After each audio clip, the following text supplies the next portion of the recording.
की है, इतनी गलत बातें की है कि बर्दाश्त नहीं होता। तो उस पर भी अंकुश लगाने के लिए विधायक लाया गया है। ऐसी सजा होनी चाहिए कि लोग डरे। अगर हम दूसरों की भावनाओं को ठेस पहुंचाएंगे तो हम पर भी सख्त कार्रवाई होगी, 10 साल हम भी जेल में जा सकते हैं। इस उद्देश्य से विधायक लाया गया। सभी आमदारों ने, सभी दलों ने इसका समर्थन किया, जिसके लिए मैं सबका धन्यवाद करना चाहता हूं। आमदार रईसबाईंनी जे प्रायव्हेट बिल आज टेबल केलं, अतिशय महत्त्वाचं असं ते बिल होतं आणि विधान भवनमध्ये असणारे, तिथं असणारे सर्व आमदारांनी या बिलाला पाठिंबा दिलेला आहे। लवकर ते चर्चेत येईल आणि अपेक्षा आम्ही सर्वजण करतोय की हे सरकार आणि अध्यक्ष महोदय ते बिल पास करण्यासाठी मदत करतील। तसंच मी सुद्धा महाराष्ट्र स्पर्धा परीक्षा अनुचित मार्गास प्रतिबंध अधिनियम 2024 यात सुधारणा करण्याकरिता विधायक हे आणलेलं आहे। याच्यामध्ये विधानसभा विधायक आणत असताना त्याच्या मागचा हेतू एवढाच होता की जे बिल 2024 मध्ये सरकारच्या माध्यमातून आणलं होतं ते पास सुद्धा झालं होतं, की जे पेपरफुटीचा कायदा सरकारने आणला होता त्याच्यामध्ये काही त्रुटी होत्या। त्या त्रुटीमध्ये काही प्रमाणात जी काय त्या सजा केली जाणार होती ती थोडीशी वाढवण्यात यावी आणि असे अनेक मुद्दे त्याच्यामध्ये आहेत।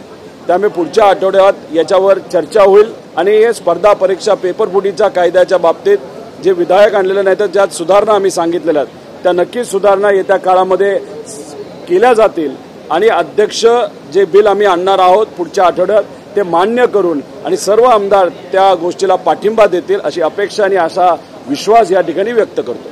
रईशेख सर, आज सभागृहात भोंगे यांच्या संदर्भात देखील आज प्रामुख्याने चर्चा झाली, परंतु भोंगेला घेऊन स्पेसिफिक धर्माला टार्गेट करण्याचं काम सभागृहातल्या सदस्यांकडनं होतंय का? कारण की नॉईज पोल्युशन हा एका कोणत्याही धर्मापुरता विषय नाहीये, तर हा सगळ्या समाजाचा विषय आहे।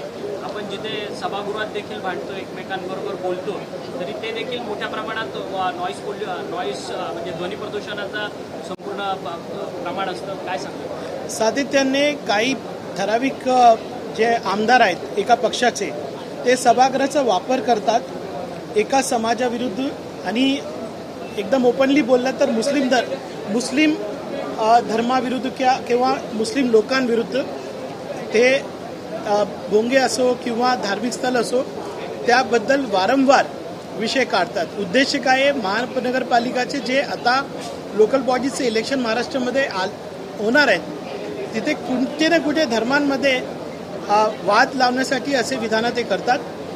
भोंगेचा जे विषय आहे ते पर्टिक्युलरली मस्जिदवर लावलेले भोंगेंवर टार्गेट करून एका पक्षाने एक वातावरण निर्मिती करण्याचा प्रयत्न केला। पर मला हे गोष्टीचा अभिमान आहे की मुस्लिम समाजाचे लोक आहेत त्यांनी याला प्रतिसाद दिलाच नाही, पोलीस सोबत सहभाग केलेला आहे आणि लॉफुल मीन्स घेऊन आम्ही सुप्रीम कोर्टमध्ये जातोय की ही जी मूळ अट आहे सुप्रीम कोर्टने जी ठरवलेली आहे 55 डेसिमलची, ती आता आपण पण इथे उभे आहोत, 55 डेसिमल नसेल, इथे साधारण 100 किंवा 150 डेसिमल असेल, तर त्याला ती अटला आपण डायल्यूट करण्यासाठी प्रेयर करतोय सुप्रीम कोर्टमध्ये। पण हे खरं आहे की एका पक्षाचे ठराविक आमदार, त्यांचा उद्देश फक्त कसं आम्ही धर्मामध्ये ज्याला म्हणतात ना भांडण लावू, तो उद्देशाने हे असे विधान करतात। परंतु या परिवर्तनासंदर्भातली चर्चा सुरू होती, त्याच्यामध्ये लव्ह जिहादचा कायदा आणावा अशा प्रकारची देखील काही आमदारांनी मागणी केली। बघा, लव्ह जिहादचा पहिल्यांदा GR 2024 मध्ये निघाला, एक कमिटी झाली, त्या कमिटीचा मूळ उद्देश होता की लव्ह जिहादचे जे प्रकरण आहे ते बाहेर काढावे। सन्मान्य मंत्री महोदय त्यावेळीचे लोधाजी त्यांनी एक वक्तव्य केला की 1 लाख लव्ह जिहादचे केसेस आहे। मला असं म्हणायचं, आता कमिटी झाली, आता आणखीन एक कमिटी झाली, लव्ह जिहादचे केसेस कुठे आहे ते शासनाने फ्लोअरवर सांगावं। परंतु सर, ध्वनी प्रदूषणाच्या प्रामुख्याने सांगतोय की सुधीर भाऊंनी सांगितलं की भरारी पथक नेमा म्हणून भरारी पथकांच्या द्वारे जिथे ध्वनी प्रदूषण होत असेल तिथे कारवाई करा म्हणून असं सांगितलं, परंतु तुम्ही सांगताय की स्पेसिफिक धर्माला टार्गेट करून हा संपूर्ण विषय जो आहे तो सभागृहातले सदस्य हाताळतात. मग दुसऱ्या धर्माचे ज्यावेळेस सण वगैरे साजरे होतात त्यावेळेस जे ध्वनी प्रदूषण होतं त्यावेळेस काही बंदी आणणार का, त्याच्या संदर्भात काही धोरण आणणार का, या संदर्भात चर्चा झाली का? बघा, मुंबईचं उदाहरण घेतलं तर 1500 भोंगे उतारले गेलेले आहेत. तुम्हीच माहिती घ्या, त्याच्यामध्ये 1500 भोंगे जे आहेत ते कुठून काढले. मला असं म्हणायचं आहे की आपला देश एक धार्मिक देश आहे. जे धार्मिक प्रक्रिया असो किंवा धार्मिक ज्याला म्हणतात पद्धत असो त्याला टॉलरन्स व्हावी असं आमचं मानस आहे. पर माझं असं मत आहे की मुस्लिम समाज जे लॉ अबायडिंग आहे, जे काही देशाचं कानून आहे ते फॉलो करणार सर्व लोक. पण जेव्हा पथक बनवायचं आहे किंवा तुम्ही लक्षवेधी बघा ना, जेवढी लक्षवेधी आहे एका समाजाविरुद्ध नाही आहे तर काय आहे. मला असं वाटतंय की हे सगळं जे होतंय ते फक्त इलेक्शनला पुढे सामोरून जाण्याचं आहे आणि त्यांच्याकडे डेव्हलपमेंटचे काही मुद्दे नाही आहे का. त्यांना प्राथमिकता काय. आज सन्मान्य रोहित पवार साहेबांनी जी मुद्दा घेतलं, एक्झाम्समध्ये ज्या पद्धतीने पेपरफुटी होते ते मुद्दा घ्या ना. आज जे हॉस्पिटल प्रायव्हेटायझेशन होते ते मुद्दा घ्या. त्यांच्याकडे मुद्दे नाही म्हणून ते असे मुद्दे घेतात. रईशेख सर, तसंच नितेश राणे जबाबदार मंत्री आहेत या सरकारमध्ये, परंतु ते मात्र सातत्यानं वारंवार मुस्लिम धर्माच्या संदर्भात खालच्या संदर्भातली टीका करतात. ते म्हणतात की आता अजान देखील मराठीत बोला ना, जर मराठीचा एवढाच पुळका असेल, उर्दूमधनं अजान न देता तुम्ही मराठीमध्ये अजान करा अशा शब्दात सांगितलंय.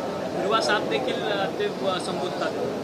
बघा, असं आहे की काही सदस्य तुम्ही त्यांच्यावर लक्ष नाही दिलं तरच बरं होईल.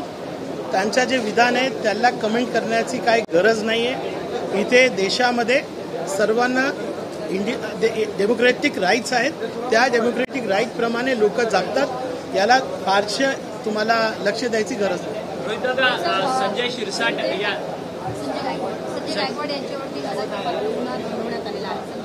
एनसी दाखल केली, अदखलपात्र गुन्हा. ठीक आहे, 2 दिवसाच्या वादंगानंतर अदखलपात्र गुन्हा दाखल होतो त्यांचा. ठीक आहे, एनसी ही दाखल झाली असली तर आता पुढे काय होतं हे आपल्या सर्वांना बघावं लागेल. अनेक लोकांनी या विषयाच्या बाबतीत वक्तव्य केल्यानंतर कुठेतरी सरकारला प्रेशर आलं असावं असं आपल्याला म्हणावं लागेल आणि म्हणूनच एनसी तिथं दाखल झाली. पण हा विषय एनसी पुरताच राहतो का त्याच्याही पुढे जातो हे सुद्धा त्या ठिकाणी बघायला लागेल. गायकवाडांनी जो मुद्दा मांडला तो महत्त्वाचा होता. तिथं ज्या क्वालिटीचं जेवण त्या कॉन्ट्रॅक्टरच्या माध्यमातून दिलं जात होतं ते चांगल्या क्वालिटीचं नव्हतं हे आम्ही सगळे मान्य करतो. त्याच्यावर कारवाई व्हायलाच पाहिजे आणि तो कॉन्ट्रॅक्ट काढला असेल तर ते स्वागत करण्यासारखं आहे. पण जी पद्धत गायकवाड हे जे आमदार आहेत त्यांनी जी अनुभवली, जी काय वापरली, ज्याच्यामध्ये मारामारी जे झालं त्याला आम्ही कुठेही समर्थन तिथं करत नाही. पण आता सरकारकडे आपल्याला बघावं लागेल. एनसी दाखल झाली, पुढे काय होतं हे बघावं लागेल.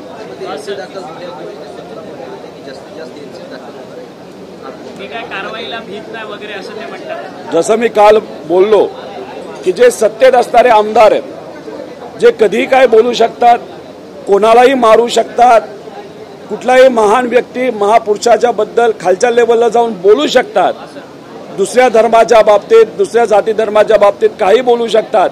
पण ते फक्त सत्तेत आहेत म्हणून त्यातून ते निघून जाऊ शकतात. काही तर आमदार जमिनी सुद्धा घेत आहेत, गरिबाच्या MIDCच्या जमिनी घेत आहेत आणि मग याच्यात ते मात्र त्या ठिकाणी सहजपणे निघून जातात आणि मीडियासमोर बोलतात माझ्या कुठलीच कारवाई होऊ शकत नाही. त्याचा अर्थ कुठे ना कुठेतरी एक अहंकार सत्तेत असणाऱ्या नेत्यांमध्ये, आमदारांमध्ये आलाय असं आपल्याला म्हणावं लागेल. मी सुद्धा तुम्हाला सांगतो फक्त एनसी दाखल केली जाईल, बाकी कुठलीही कारवाई हे सत्तेतल्या आमदारांवर होणार नाही. त्यामुळे त्यांचा जो आत्मविश्वास आहे तो अहंकारातून आहे आणि ह्या सगळ्यांचा अहंकार बघितल्यानंतर आम्हाला सुद्धा आता कुठेतरी वाटायला लागले की सत्तेतल्या आजच्या आमदारांना कुणीही त्या ठिकाणी स्पर्श करू शकत नाही. कितीही अन्याय त्यांनी केला, कोणाच्याही जमिनी त्यांनी बळकावल्या तरी त्यांना कुणीही हात लावू शकत नाही. हे दुर्दैव आहे. याच्यामध्ये नुकसान सामान्य लोकांचं नक्कीच त्या ठिकाणी होत आहे. संजय शिरसाट यांच्या संदर्भातला एक व्हिडिओ जो आहे तो आता व्हायरल होताना पाहायला मिळतोय. संजय राऊतांनी तो व्हिडिओ ट्विट सुद्धा केलेला आहे. त्यांचं असं म्हणणं आहे की IT रेट नंतर संजय शिरसाट यांचा हा व्हिडिओ आहे आणि त्यांच्या या व्हिडिओमध्ये कॅश नाही, म्हणजे बॅगेमध्ये मोठ्या प्रमाणात पैसे भरलेले असल्याचं आपल्याला पाहायला मिळतं. जबाबदार मंत्री आहेत, असे व्हिडिओ व्हायरल होतात ज्याच्यामध्ये पैशांचा उल्लेख. व्हिडिओ हा जर खरा असेल तो मी अजूनपर्यंत बघितलं नाही. जे पण मी काय ऐकलेलं आहे त्याच्यामध्ये पैशाली भरलेली मोठी बॅग, म्हणजे ती इतकी मोठी बॅग आहे की त्यात किती रुपये असतील हे सुद्धा आपल्याला अंदाज घेता येणार नाही. कदाचित ते 10 कोटीच्या पुढचा आकडा असू शकतो असा अंदाज येतो. काही दिवसांपासून नाही तर काही महिन्यांपासून शिरसाट हे जे समाज कल्याणचे मंत्री आहेत, त्या विभागाचे मंत्री आहेत, अनेक वेळा ते बोललेत की आम्हाला निधी दिला जात नाही, आम्हाला निधी दिला जात नाही.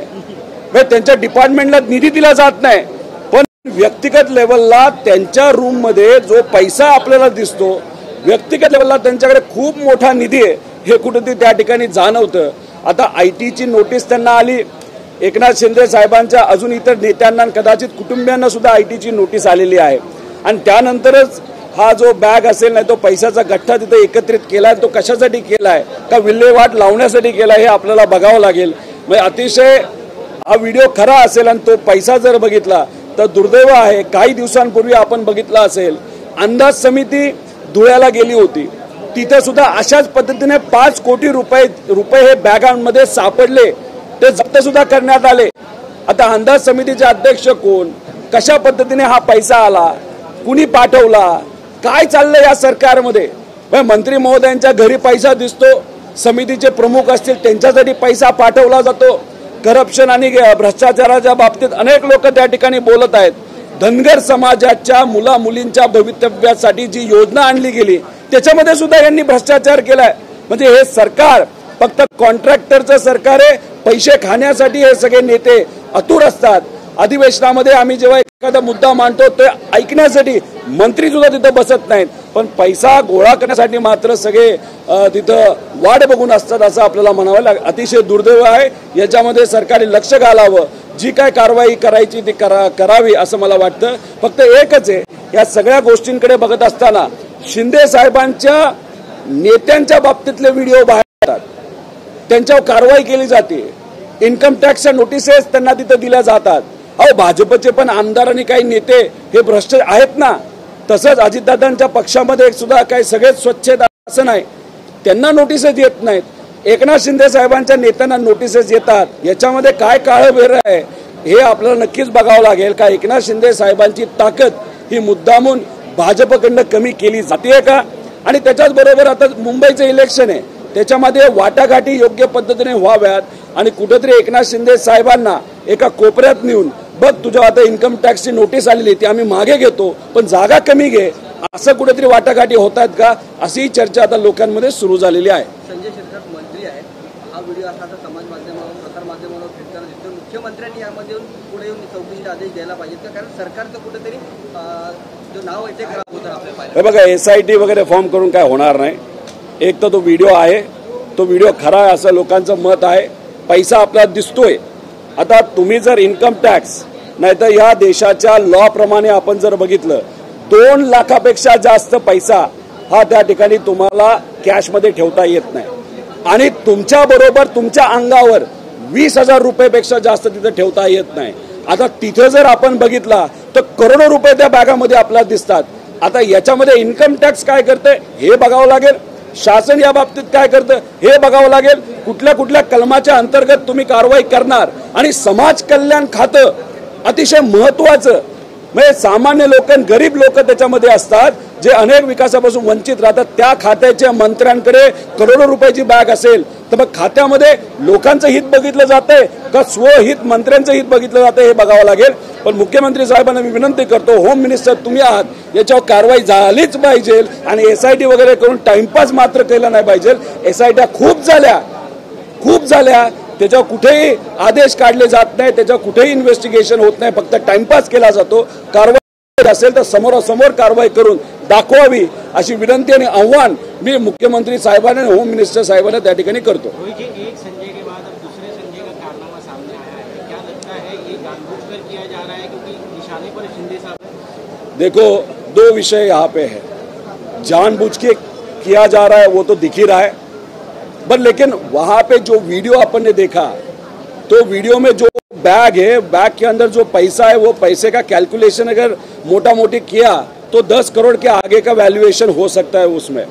इनकम टैक्स लॉ कहता है कि 20,000 के ऊपर आप आपके खुद पे वहां पे पैसा नहीं रख सकते, घर में 2 लाख के आगे नहीं रख सकते, लेकिन करोड़ों रुपए वहां पे क्यों है? दूसरे बाजू शिक्षार्थ साहब बोल रहे हैं उनके विभाग को पैसा नहीं दिया जा रहा, लेकिन दूसरे साइड अगर आप देखो व्यक्तिगत लेवल पे उनके पास बहुत पैसा है, तो उनको पैसा फाइनेंस मिनिस्टर से किसके लिए चाहिए? पैसा खाने के लिए चाहिए कि लोगों के हित के लिए इस्तेमाल करने के लिए चाहिए? इसलिए मैं विनती करता हूं होम मिनिस्टर साहब को, इस पे कार्रवाई होनी चाहिए। ये वीडियो सही है नहीं सही है ये देखना चाहिए, लेकिन लोगों के माध्यम से जो हमको पता चल रहा है कि ये फुल प्रूफ वीडियो है, ये रियल वीडियो है। ये सरकार और खास करके मुख्यमंत्री साहब और होम मिनिस्टर साहब इसमें क्या आदेश देते हैं वो देखने की चीज है। और दूसरी बात अगर आप देखो तो बहुत सा थोड़ा 1-2 महीना पीछे अगर आप जाओ, जब से बंबई का इलेक्शन चालू हुआ है तब एकनाथ शिंदे साहब के बहुत सारे नेताओं को इनकम टैक्स के नोटिस आना चालू हो गए, उन पे कार्रवाई होना चालू हो गई। ऐसे ही पता चला है कि एकनाथ शिंदे साहब के फैमिली मेंबर पे भी इनकम टैक्स ने नोटिस वहां पे भेजा है। कहाँ पे? तो यहाँ पे एक दबाव तंत्र बीजेपी के माध्यम से एकनाथ शिंदे साहब पे किया जा रहा है, ऐसा हम सबको प्रश्न पड़ता है। कल शायद वो दिल्ली गए थे इसी सिलसिले में। अभी बंबई का इलेक्शन है, शायद एकनाथ शिंदे जी ज्यादा सीट मांग रहे होंगे। इनकम टैक्स का नोटिस भेजने के बाद एक नेगोशिएशन का हथियार बीजेपी के पास आ सकता है और शायद कम जगह ये एकनाथ शिंदे साहब ले सकते हैं, ऐसे तरीके की चर्चा अभी लोगों में चालू हो गई है। इसलिए इस तरीके का अगर आप देखो तो बीजेपी के बहुत सारे मंत्री हैं, आमदार हैं, जिनके पास भी काला पैसा हो सकता है या करप्शन के चार्जेस है जिनके अगेंस्ट, तो उन पे भी कार्रवाई होनी चाहिए। अजीत दादा के पास भी बहुत सारे नेता हैं, उन पे भी कार्रवाई हो सकती है, लेकिन बीजेपी और दादा के पक्ष के लोगों पे या नेताओं पे कार्रवाई नहीं हो रही, सिर्फ शिंदे साहब के नेताओं पे कार्रवाई हो रही है। तो डेफिनेटली इसमें कुछ पॉलिटिकल स्ट्रैटेजी ये बीजेपी के माध्यम से हो सकती है, ऐसी चर्चा अभी मीडिया और लोगों में चालू हो गई है।